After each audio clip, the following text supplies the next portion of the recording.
വാർത്തകൾ തുടരുന്നു. കാക്കാത്തുരുത്തി ഷംസുൽ ഉലമ സ്മാരക സൗധം 15ാം വാർഷിക സമ്മേളനം KP ധനപാലൻ MP ഉദ്ഘാടനം ചെയ്തു. പരസ്പര ബഹുമാനത്തോടുകൂടി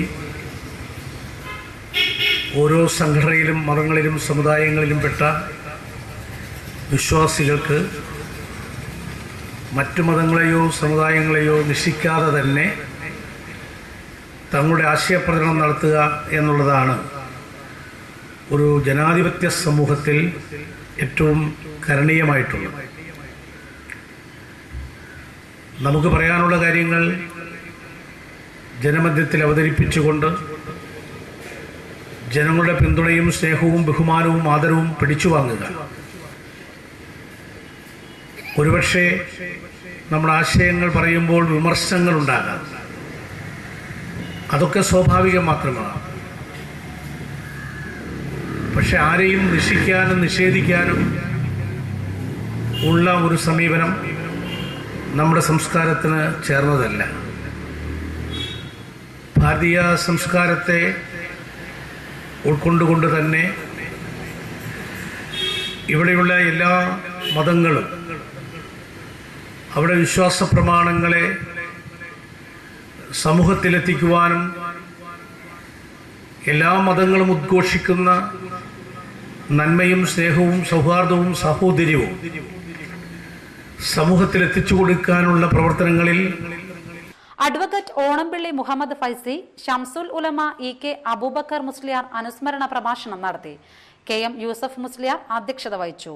Abdul Khader Haji, Hyder അന്താർത്തറ, PK Abdurahim, Syed Muhammad Haji, CM Abdul Khader Haji, Rafi Anwari, PA Muhammad Ali, NK Abdul Nasar, MG ചന്ദ്രൻ, MM Abdurahman, Shyam Krishnan, KA Muhammad Haji, PB അമ്മുകുഞ്ഞി Haji, KJ Jamsheer എന്നിവർ സംസാരിച്ചു. തളിക്കുളം ഗ്രാമപഞ്ചായത്തിലെ മാനസിക വെല്ലുവിളികൾ നേരിടുന്ന വിദ്യാർത്ഥികൾക്ക് സ്കോളർഷിപ്പ് വിതരണം ചെയ്തു. LP മുതൽ ഡിഗ്രി തലം വരെയുള്ള 60 വിദ്യാർത്ഥികൾക്ക് 4 ലക്ഷം രൂപയുടെ സ്കോളർഷിപ്പാണ് വിതരണം ചെയ്തത്. ഗ്രാമപഞ്ചായത്ത് പ്രസിഡന്റ് PI ഷൌക്കത്ത് അലി ഉദ്ഘാടനം നിർവഹിച്ചു. ലിൻഡ സുഭാഷ് അധ്യക്ഷത വഹിച്ചു. ഗ്രാമപഞ്ചായത്തംഗങ്ങളായ PM അബ്ദുൾ ജബ്ബാർ, ജീജ രാധാകൃഷ്ണൻ, ഷീജ പ്രമോദ്, സ്വാമി പട്ടരുപുരക്കൽ എന്നിവർ സംസാരിച്ചു. ഇന്നിപ്പോ ഇവിടെ അധ്യക്ഷ പറഞ്ഞ പോലെ നമ്മുടെ പഞ്ചായത്തിലെ ഏകദേശം 50ഓളം അല്പം സഹായം ഗവൺമെന്റിന്റെ ഭാഗത്തുനിന്ന് പഞ്ചായത്തിന്റെ ഭാഗത്തുനിന്ന് നൽകുന്ന ഒരു ചടങ്ങാണ് ഇവിടെ നടന്നുകൊണ്ടിരിക്കുന്നത്. 4 ലക്ഷം രൂപയോളമാണ് നമ്മുടെ പഞ്ചായത്തിൽ ഈ വർഷം സ്കോളർഷിപ്പായിട്ട് വിവിധ വാർഡുകളിലുള്ള കുട്ടികൾക്ക് നൽകുന്നത്.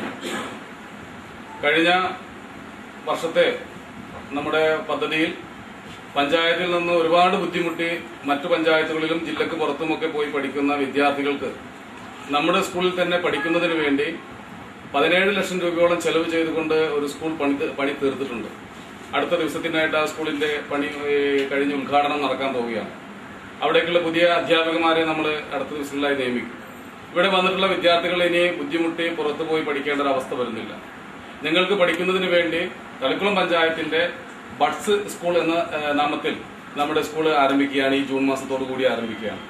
വർദ്ധിപ്പിച്ച ഫീസ് പിൻവലിക്കണമെന്നാവശ്യപ്പെട്ട് പഴുവിൽ ശ്രീ ഗോകുലം പബ്ലിക് സ്കൂളിന് മുന്നിൽ രക്ഷിതാക്കളുടെ നേതൃത്വത്തിൽ ധർണ നടത്തി.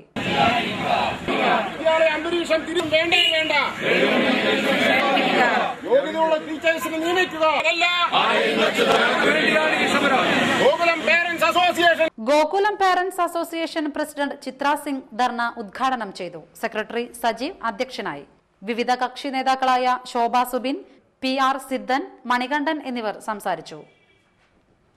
അടിക്കടി വർദ്ധിച്ചു വരുന്ന ഈ ഫീസ് പിൻവലിക്കണമെന്നും ഈ നാട്ടിലെ ഈ ഗ്രാമത്തെ രക്ഷിതാക്കളുടെ സ്വപ്നങ്ങൾ പൂവണിയാനുള്ള അല്ലെങ്കിൽ അവരുടെ ആഗ്രഹങ്ങൾ നിറവേറ്റാനുള്ള ഒരു അവസരം അവർക്കുണ്ടാക്കി കൊടുക്കാനായിട്ട് ഈ സ്കൂൾ ഫീസ് കുറച്ചുകൊണ്ട് സാധാരണക്കാരുടെ മക്കൾക്ക് നല്ല നിലയുള്ള ഒട്ടനവധി സ്വപ്നങ്ങളും പ്രതീക്ഷകളുമായിട്ടാണ് നമ്മൾ രക്ഷിതാക്കൾ ഇവിടെ വിദ്യാർത്ഥികളെ പറഞ്ഞയക്കുന്നത്. എന്നാൽ ഇവിടുത്തെ മാനേജ്മെന്റ് സ്വേച്ഛാധിപത്യപരമായിട്ടുള്ള നിലപാടുകൾ എടുത്തു. വധശ്രമ കേസിലെ പിടികിട്ടാമ്പുള്ളിയെ ഇരിങ്ങാലക്കുട പോലീസ് അറസ്റ്റ് ചെയ്തു. മുരിയാട് കാപ്പാറ സ്വദേശി കൊച്ചുപറമ്പത്ത് പ്രശാന്താണ് അറസ്റ്റിലായത്. 2010 നവംബറിൽ മുരിയാട് സ്വദേശിയായ പഴൂപ്പറമ്പിൽ ടോമിനെ വെട്ടിക്കൊലപ്പെടുത്താൻ ശ്രമിച്ച കേസിലെ പ്രതിയാണ് പ്രശാന്ത്. പ്രശാന്തിന്റെ പേരിൽ 10ഓളം കേസുകൾ ഇരിങ്ങാലക്കുട സ്റ്റേഷനിലുണ്ട്. ഇരിങ്ങാലക്കുടയിൽ അജ്ഞാതനെ കിണറ്റിൽ വീണു മരിച്ച നിലയിൽ കണ്ടെത്തി. ഇരിങ്ങാലക്കുട ബസ് സ്റ്റാൻഡിന് സമീപം സംഘം മെഡിക്കൽസിന് പുറകിലുള്ള കിണറ്റിലാണ് വെള്ളിയാഴ്ച പുലർച്ചെയോടെ മൃതദേഹം കണ്ടത്. പച്ചബനിയനും ചാരനിറത്തിലുള്ള പാന്റും ധരിച്ച ഏകദേശം 35 വയസ്സ് തോന്നിക്കുന്ന പുരുഷ മൃതദേഹമാണ് കാണപ്പെട്ടത്. സമീപത്തെ സ്ഥാപനങ്ങളിലുള്ളവർ ഈ കിണറ്റിലെ വെള്ളമാണ് ഉപയോഗിക്കുന്നത്. വെള്ളത്തിന് ദുർഗന്ധം അനുഭവപ്പെട്ടതിനെ തുടർന്ന് നടന്ന പരിശോധനയിലാണ് മൃതദേഹം കണ്ടെത്തിയത്. മൃതദേഹത്തിന് 3 ദിവസത്തെ പഴക്കമുണ്ടെന്ന് പോലീസ് പറഞ്ഞു. ഇരിങ്ങാലക്കുട പോലീസ് സ്ഥലത്തെത്തി മേൽനടപടികൾ സ്വീകരിച്ചു. ഇരിങ്ങാലക്കുട ശ്രീ കൂടൽമാണിക്യം ക്ഷേത്രോത്സവത്തോടനുബന്ധിച്ചുള്ള ഒരുക്കങ്ങൾ ആരംഭിച്ചു. ഏപ്രിൽ 23-ാം തീയതിയാണ് ഉത്സവത്തിന് കൊടിയേറുന്നത്. തുടർന്ന് 10 ദിവസമാണ് ഉത്സവാഘോഷ പരിപാടികൾ. ഉത്സവത്തോടനുബന്ധിച്ചുള്ള ഒരുക്കങ്ങൾ തകൃതിയായി നടന്നുകൊണ്ടിരിക്കുകയാണ്. ക്ഷേത്രം മുതൽ ബസ് സ്റ്റാൻഡ് വരെയുള്ള റോഡിന്റെ ഇരുവശവും ടാർ ചെയ്ത് വീതി കൂട്ടിയിട്ടുണ്ട്. എഴുന്നള്ളിപ്പിനുള്ള കുടകളുടെയും വെഞ്ചാമരം, ആലവട്ടം എന്നിവയുടെ നിർമ്മാണവും നടക്കുന്നുണ്ട്. ക്ഷേത്രത്തിനകത്ത് പന്തൽ നിർമ്മാണവും പുല്ലുകൾ ചെത്തി ക്ഷേത്ര പരിസരം വൃത്തിയാക്കുന്ന ജോലിയും നടക്കുന്നു. ക്ഷേത്രഗോപുരങ്ങൾ ദീപാലങ്കൃതമാക്കുന്നതിനുള്ള പ്രവൃത്തിയും നടക്കുന്നുണ്ട്. പ്രധാന വാർത്തകൾ വീണ്ടും. കുഞ്ഞുണ്ണി അനുസ്മരണ സമിതിയുടെ 6ാമത് കുട്ടേട്ടൻ സാഹിത്യ പുരസ്കാര സമർപ്പണവും കുഞ്ഞുണ്ണി സ്മൃതിയും വലപ്പാട് നടന്നു. ഹമീദ് കാക്കശ്ശേരി സ്മാരക അവാർഡ് സംഗീത സംവിധായകൻ ജോസ് കൊടുങ്ങല്ലൂരിന്. കാക്കാതിരുത്തി ഷംസുൽ ഉലമ സ്മാരക സൗധം 15ാം വാർഷിക സമ്മേളനം KP ധനപാലൻ MP ഉദ്ഘാടനം ചെയ്തു. വാർത്തകൾ കഴിഞ്ഞു. നമസ്കാരം.